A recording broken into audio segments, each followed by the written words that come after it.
নমস্কার, আপনারা দেখছেন গ্লোব টিভি। সবার পাশে সবার সাথে গ্লোব নিউজ নিয়ে এখন আমি সুপর্ণা রয়েছি আপনাদের সঙ্গে। এক নজরে দেখে নেব আজকের বিশেষ খবর। 515তম বছরে বৈকুণ্ঠপুর রাজবাড়ির দুর্গাপুজো। দুর্গাপুজো কেন্দ্রিক বিরূপ আচরণের প্রতিবাদ। বন্যা কবলিত মানুষের পাশে জুনিয়র ডাক্তাররা। বরাকর বাজারে অভিযান। টোটো চালকদের বিক্ষোভ। বিচারের দাবিতে নওশাদ সিদ্দিকী।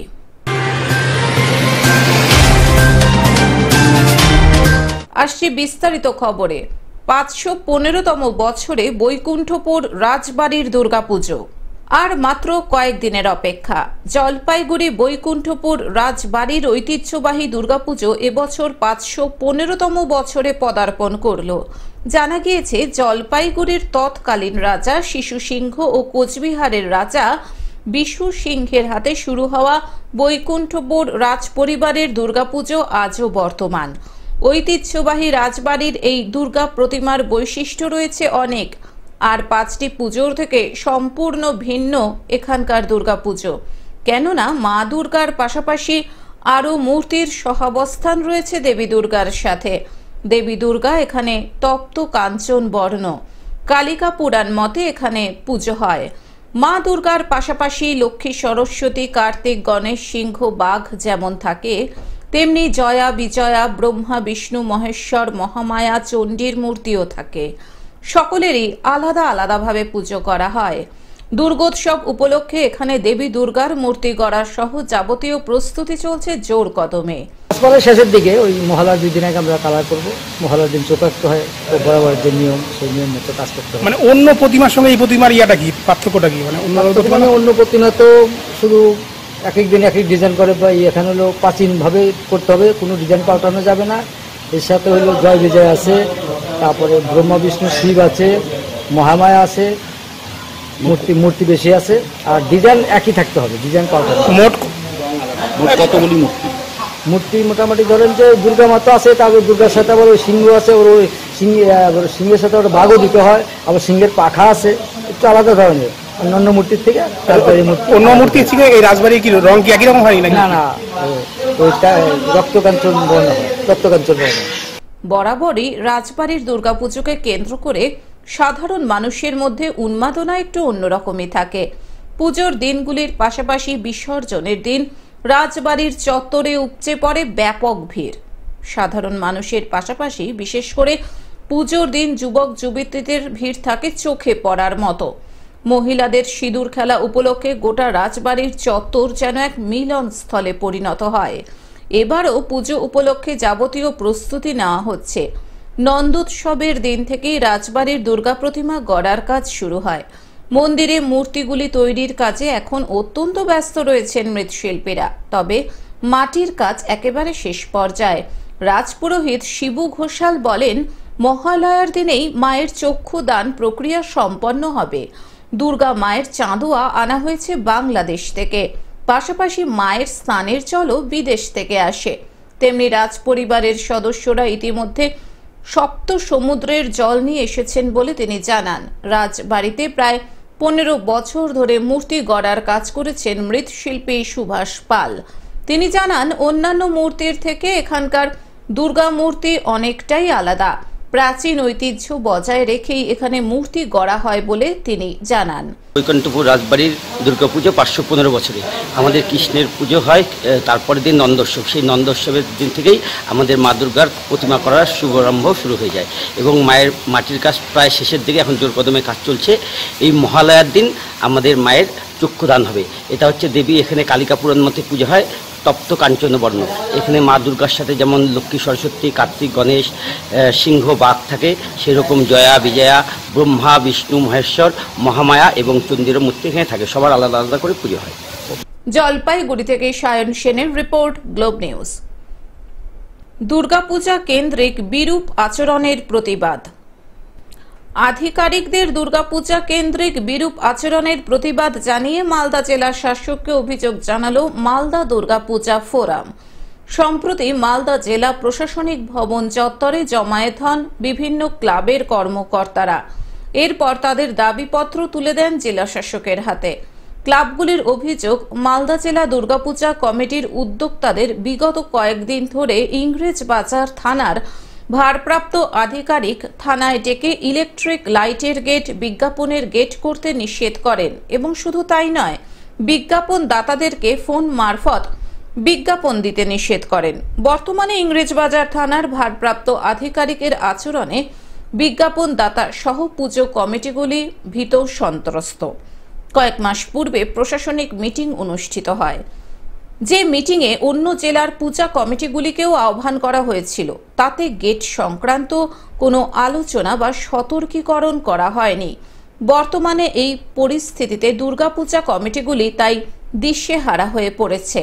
মালদা দুর্গাপূজা ফোরামের তরফ থেকে ইংরেজবাজার শহরে কম বেশি ছোট বড় সমস্ত পূজা কমিটি এখানে আছে। দীর্ঘ বেশ কিছুদিন ধরে শহরে দেখা যাচ্ছে প্রশাসনের একটা অংশ বিভিন্ন ক্লাবগুলোকে আমাদের নোটিশ করছে এবং ক্লাবের যে তোরণগুলো করা হয়, যেটা আমাদের ইংরেজবাজার শহরের যে পুজোগুলো, এরা ধরুন 4-5 জেনারেশন ধরে একই রকম পূজা করে আসছে। আমাদের সিনিয়ররা করেছে, আজকে আমরা করছি, আগামী দিনে আমাদের ভবিষ্যৎ প্রজন্ম করবে। কিন্তু বিগত 2 বছর ধরে লক্ষ্য করছি যে বিভিন্ন ক্লাব সংগঠনগুলোকে তরুণকে নিয়ে প্রশাসনের একটা অংশের তরফ থেকে এক রকমের চাপ সৃষ্টি করার চেষ্টা হচ্ছে, যে কারণে বিভিন্ন পূজা কমিটিগুলো পূজা করতে গিয়ে অনেক সময় হোঁচট পেতে হচ্ছে। মালদা থেকে অভিষেক দাসের রিপোর্ট, গ্লোব নিউজ। বন্যা কবলিত মানুষের পাশে জুনিয়র ডাক্তাররা। কলকাতা থেকে কেশপুরে এসে বন্যা কবলিত মানুষের পাশে দাঁড়ালেন আরজিকরের জুনিয়র ডাক্তাররা। কেশপুরের 11 নম্বর অঞ্চলের কানাখালী গ্রামে গিয়ে হাঁটুর সমান জলে দাঁড়িয়েই রোগী দেখলেন প্রতিবাদী ডাক্তাররা। বন্যা হওয়ার কারণে রাস্তার ওপর জল দাঁড়িয়ে রয়েছে, এখনো গৃহবন্দী হয়ে রয়েছেন অনেক মানুষ। সেই গৃহবন্দী মানুষদের কাছে গিয়ে চিকিৎসা পরিষেবা দিলেন অভয়া ক্লিনিকের সদস্যরা। পাশাপাশি শুকনো খাবার সহ চাল ডাল তুলে দেন গৃহবন্দী মানুষের হাতে। আমরা এখানে আজিকর এবং মেদিনীপুর মেডিকেল কলেজ থেকে একটা টিম এসেছি। এই ফ্লাড এফেক্টেড এরিয়াজে আমরা মেডিকেল হেল্প আর ত্রাণ পৌঁছে দিতে বাড়ি বাড়িতে। আর এখানে বন্যার জন্য যেমন বাড়ি বাড়িতে মানুষজন আটকে পড়েছিল, তো আমরা বাড়ি বাড়ি গিয়ে আমরা চেষ্টা করছি যাতে তাদের কেউ অসুস্থ আছে কিনা, তাদের কোনো সমস্যা হচ্ছে কিনা, বা মানে তাদের কিছু মানে অভাব আছে কিনা, সেই সবগুলো আমরা যাতে বাড়ি বাড়ি গিয়ে পৌঁছে দিতে পারি, সেটাই আমরা চেষ্টা করছি আজকে। পশ্চিম মেদিনীপুরের কেশপুর ব্লকের কানাখালী গ্রামে আরজিকর থেকে আসা প্রতিবাদী জুনিয়র ডাক্তার বাবুরা বাড়ি বাড়ি গিয়ে বন্যা পরবর্তী বিভিন্ন শারীরিক সমস্যা নিয়ে এলাকাবাসীদের সাথে কথা বলেন। পাশাপাশি নানান রকম সাবধানতা অবলম্বনের সুপরামর্শ দেন ও প্রয়োজনীয় ওষুধ থেকে খাবার মানুষের মধ্যে বিলি করেন। যেভাবে তারা দুর্যোগের মধ্যে রয়েছে, গত 42 দিন ধরে আমরা আমার দিদির বিচার চায়ের জন্য যত রকম আন্দোলন এবং কর্মসূচি করেছি বিভিন্ন মানুষের বিভিন্ন প্রান্ত থেকে। শুধু সেই আন্দোলন আরজিকরে সীমাবদ্ধ ছিল না, আরজিকর থেকে বেরিয়ে সারা বিশ্বে এই আন্দোলন পৌঁছে গেছে। যেভাবে মানুষ আমাদের পাশে ছিলেন, আমরা কৃতজ্ঞ এবং বুঝেছি যে মনুষ্যত্ব আজও আছে, মানুষ আজও মানুষের পাশে দাঁড়ায়। সেই ভালোবাসা, সেই বিশ্বাস ভরসা নিয়ে তাদের ভালোবাসা যেভাবে পেয়েছি, তারা অনেকভাবে স্বাস্থ্য ভবনে যেভাবে আমরা রাস্তায় পড়েছিলাম, ঝড় জল বৃষ্টি উপেক্ষা করে তারা আমাদের সার্ভাইভ করার জন্য অনেক যাবতীয় জিনিস দিয়ে আমাদের সাহায্য করেছিলেন। সেই সাহায্য, সেই ভালোবাসা আমরা ভাগ করে নিতে আজকে বন্যায় কবলিত যে এলাকাগুলো আছে সেখানে এসেছি। এর আগে কেশপুরে গেছিলাম, আজ এখানে এসেছি। আপনারা দেখতে পাচ্ছেন গতকালও ওই বাচ্চা ভাই বোনেদের কাছে যখন জিজ্ঞাসা করছি, এই জল এতটা উঠে গেছিল। পশ্চিম মেদিনীপুর থেকে কল্যাণ মণ্ডলের রিপোর্ট, গ্লোব নিউজ। বরাকর বাজারে অভিযান।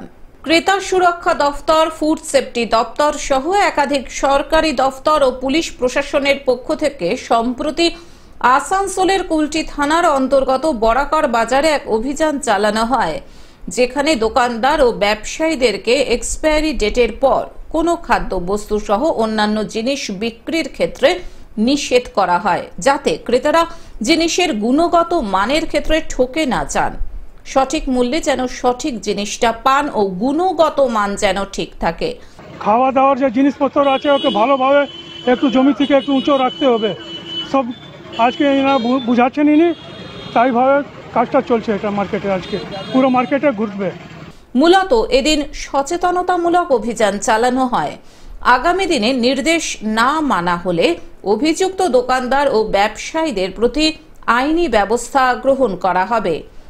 আমরা আজকে পশ্চিমবঙ্গ সরকারের বিভিন্ন দপ্তর থেকে আমাদের এই যে বড়াগড় বাজার, এখানে আমরা অভিযান চালিয়েছি যাতে ক্রেতারা সঠিক প্রোডাক্ট সঠিক দামে পায় এবং তাদের গুণগত মান যাতে সঠিক থাকে, সেজন্য আমরা বিভিন্ন দোকানে সার্ভে করছি। আসানসোল থেকে সৌমিত্র গাঙ্গুলির রিপোর্ট, গ্লোব নিউজ। টোটো চালকদের বিক্ষোভ। গ্রামীণ টোটো চালকদের জলপাইগুড়ি শহরে প্রবেশ নিষিদ্ধ করার বিরোধিতায় তৃণমূল টোটো সংগঠন মোহিত নগর চৌরঙ্গি মোড়ে বিক্ষোভ করল। তাদের দাবি গ্রামীণ টোটো চালকদের শহরে প্রবেশ করতে দেওয়া হোক। এই নিষেধাজ্ঞার কারণে তাদের জীবিকা নির্বাহ করা কঠিন হয়ে পড়েছে। বিক্ষোভের ফলে শিলিগুড়ি জলপাইগুড়ি যাতায়াত ব্যাহত হয় এবং রাস্তায় প্রচন্ড যানজটের সৃষ্টি হয়, ফলে সমস্যায় পড়েন নিত্যযাত্রীরা। আমাদের কাছে আসলো, পরে আমাদের নেতা হলো, আমাদের আন্টিসিসির নেতা হলো তপন দে। তপনদের কাছে সব টোটোওয়ালাদেরকে নিয়ে গেছিলাম।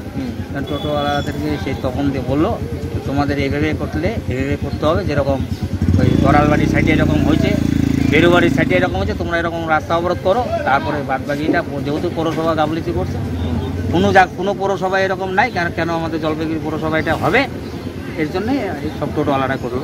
জলপাইগুড়ি থেকে সায়ন সেনের রিপোর্ট, গ্লোব নিউজ। বিচারের দাবিতে নওসাদ সিদ্দিকী। শুধু তিলোত্তমা কেন, চিকিৎসকদের জন্য কেউ যদি মারা গিয়ে থাকে তাদের বিরুদ্ধে সুনির্দিষ্ট এফআইআর হওয়া উচিত, বললেন নওসাদ সিদ্দিকী। ভিন্ন রাজ্যে সাবির মল্লিক খুনের বিচারের দাবিতে এবার পথে আইএসএফ এর বিধায়ক। উত্তর 24 পরগনার বসিরহাটের 2 নম্বর ব্লকের খোলাপাতা টাকি রোড থেকে প্রতিবাদ মিছিল শুরু করলেন তিনি। একদিকে আরজিকর কাণ্ডের দ্রুত বিচার চেয়ে অন্যদিকে সারা দেশে যেভাবে পরিযায়ী শ্রমিক খুন হচ্ছে তাদের বিচারের দাবিতে প্রতিবাদ মিছিল করেন। টাকি রোডে প্রায় 2 কিলোমিটার ফেস্টুন ব্যানার হাতে নিয়ে এদিন আইএসএফ কর্মী সমর্থক সহ সাধারণ মানুষ এই মিছিলে পা মেলান। নওসাদ সিদ্দিকী বললেন, সিবিআই তদন্ত যেভাবে হচ্ছে তিলোত্তমার, তাতে আমি শুধু নই, বাংলার মানুষও সন্তুষ্ট নন। সারা দেশে যেভাবে শ্রমিক খুন হচ্ছে তাদেরও ন্যায় বিচার পাওয়া দরকার। ব্যাপারটা হচ্ছে এটা আমাদের মিসগাইড করছে স্বাস্থ্য দপ্তর। যদি বিনা চিকিৎসায় কেউ মারা যায়, যে ডাক্তারদের জন্য হচ্ছে, তাদের বিরুদ্ধে সরকারের পক্ষ থেকে, স্বাস্থ্য দপ্তরের পক্ষ থেকে কোনো এফআইআর হয়েছে? মাত্র 9,006 থেকে 9,000 জুনিয়র ডক্টররা আপনার প্রতিবাদ করছে, তার জন্য বিনা চিকিৎসায় মারা যাচ্ছে বলে তাদেরকে দোষ চাপিয়ে দেওয়া যায় না। বসিরহাট থেকে শ্যাম বিশ্বাসের রিপোর্ট, গ্লোব নিউজ। এখন থেকে গ্লোব টিভি দেখুন আপনার স্মার্টফোনেও। গুগল প্লে স্টোর অথবা অ্যাপল স্টোর থেকে ডাউনলোড করুন গ্লোব টিভি লাইভ অ্যাপ এবং জিও টিভি অ্যাপ। এছাড়াও জিও ফাইবারেও গ্লোব টিভি দেখুন। আজকের মতন গ্লোব নিউজ এখন এই পর্যন্তই। দেখতে থাকুন গ্লোব টিভি, সবার পাশে সবার সাথে। নমস্কার।